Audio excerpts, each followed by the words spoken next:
بلاغ للديوان الملكي، مساعدة مالية للأسر المتضررة ب30,000 درهم و140,000 درهم لبناء المساكن المنهارة. ترأس صاحب الجلالة الملك محمد السادس نصره الله اليوم 14 شتنبر 2023 بالقصر الملكي بالرباط اجتماع عمل خصص لتفعيل البرنامج الاستعجالي لإعادة إيواء المتضررين والتكفل بالفئات الأكثر تضررا من زلزال الحوز، والذي كان موضوع تعليمات ملكية خلال جلسة العمل التي ترأسها جلالة الملك يوم 9 شتنبر 2023.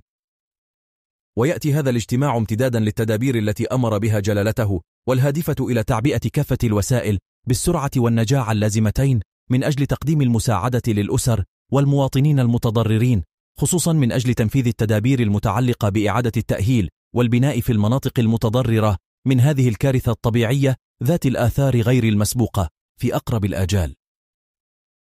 وتهم هذه النسخة الأولى من برنامج إعادة الإيواء التي تم تقديمها بين يدي جلالة الملك، والتي تم إعدادها من قبل اللجنة الوزارية التي تم تشكيلها بتعليمات ملكية سامية، نحو 50,000 مسكن انهارت كليا أو جزئيا على مستوى الأقاليم ال5 المتضررة. ويشمل البرنامج من جهة مبادرات استعجالية للإيواء المؤقت، وخصوصا من خلال صيغ إيواء ملائمة في عين المكان، وفي بنيات مقاومة للبرد وللاضطرابات الجوية، أو في فضاءات استقبال مهيئة وتتوفر على كل المرافق الضرورية.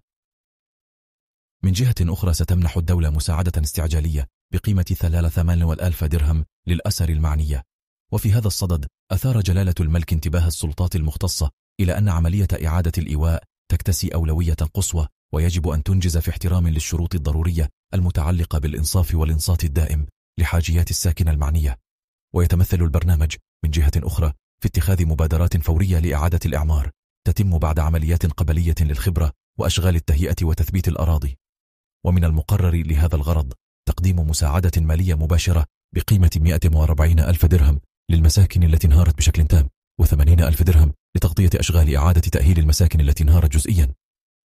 كما شدد صاحب الجلالة على ضرورة أن يتم إجراء عملية إعادة الإعمار على أساس دفتر للتحملات وبإشراف تقني وهندسي بانسجام مع تراث المنطقة، والذي يحترم الخصائص المعمارية المتفردة.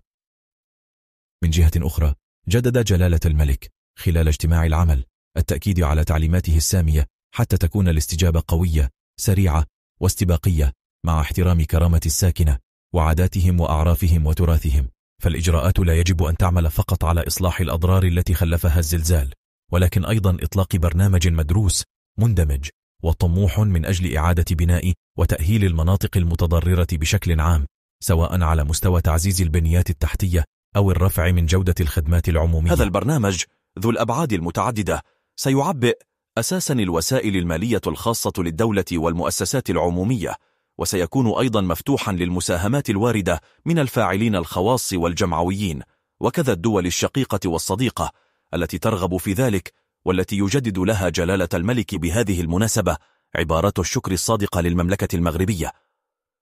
وخلال هذا الاجتماع تطرق جلالة الملك حفظه الله أيضا إلى موضوع يحظى بالأولوية وبالأهمية، ويتعلق بالتكفل الفوري بالأطفال اليتامى الذين فقدوا أسرهم وأضحوا بدون موارد. أعطى جلالة الملك أوامره بإحصاء هؤلاء الأطفال ومنحهم صفة مكفولي الأمة وبهدف انتشالهم من هذه المحنة وحمايتهم من جميع المخاطر وجميع أشكال الهشاشة التي قد يتعرضون لها للأسف بعد هذه الكارثة الطبيعية. أعطى صاحب الجلالة نصره الله أوامره للحكومة من أجل اعتماد مسطرة المصادقة على مشروع القانون اللازم لهذا الغرض، وذلك في أقرب الآجال. وهكذا يظهر المغرب مرة أخرى بفضل رؤية وعمل عاهله، قدرته على الصمود التي يتميز بها والتي تمكنه من مواجهة الاختبارات والتحديات بقوة وحكمة وعزم، وذلك بفضل قوة مؤسساته وتضامن شعبه وسخائه.